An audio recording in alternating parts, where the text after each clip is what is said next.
There's still 13 seconds to go. Come out quickly. They actually have a chance to get Bucker in field goal range here. Chiefs, wow. Do it, Coach. Down the middle. Oh, my goodness. It's going to be a 48-yard attempt. Wow. Only Mahomes gets you in an easy field goal range. So hundreds of thousands around the planet. The kick is good. It's going to overtime.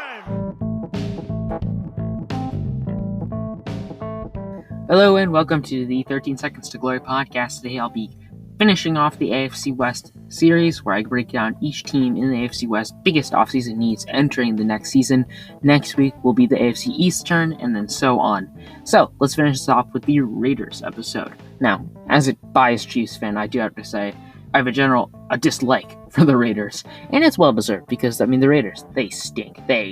I hate the Raiders. it's a problem. Okay, it's a problem how much I hate the Raiders. But I'm willing to put my biases, is that how you say it?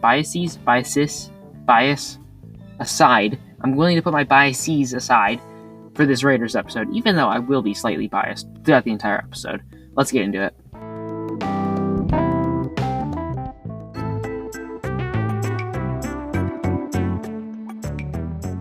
Let's start off with the Raiders cap situation. In terms of the rest of the league, they're about 15th in the NFL with $19 million in empty cap space. So they're doing pretty well in terms of cap space. Now, in terms of their needs, it makes it pretty hard to evaluate their needs because we don't know what's going to happen with Derek Carr. There's been a lot of talk on whether Derek Carr is going to be traded, whether it's going to be released to another team. And I think Derek Carr is just a serviceable quarterback. He's not good, he's not great, but he's a pretty good quarterback. He's like a backup. He'd be a backup or a mid to below level starter in the NFL. That being said, it makes it pretty hard to evaluate whether the Raiders should go for a quarterback or not, because you really have to wait to see if Derek Carr is going to be traded or is going to be released. Because if he's kept around, you don't need a quarterback, but if he's gone, then you're going to need to get a quarterback in the offseason, because unless your plan is to start Marcus Mariota, who is an unrestricted free agent himself, you're going to have a decent amount of problems with it. So, in terms of the unrestricted free agents for the Raiders, they're really going to be looking at two big guys to really try to get back in the offseason. You're looking at Casey Hayward and probably Zay Jones as the two best players in terms of unrestricted free agents.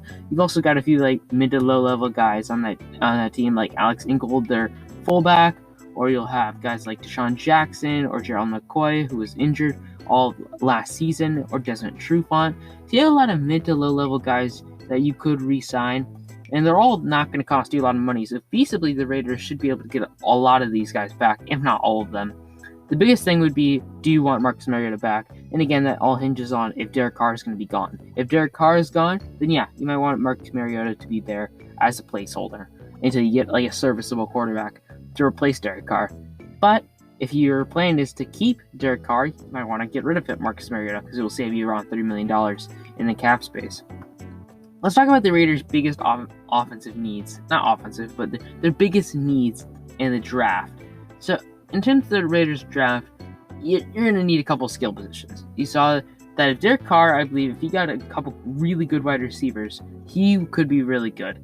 Because the Raiders, they wanted that in Deshaun Jackson, but it turns out Deshaun Jackson, his prime has passed him way by. It looks like he passed up a chance to really get a Super Bowl ring with the Rams, which is pretty funny. But in terms of the Raiders, you're probably going to need a good skill position at wide receiver. You might want some guys up front to block in the next couple of days. But, I would consider getting a wide receiver first. Probably you want to buff up that defense considering the Chiefs absolutely torched them in the season. But receiver is really where you really want to go. And get a guy who can catch the ball, not a guy who's really fast. I know Al Davis might haunt them, but get a guy who can really be a good pass catcher, who is really good, who can work really well with Derek Carr. Thanks so much for watching, and as always, go Chiefs.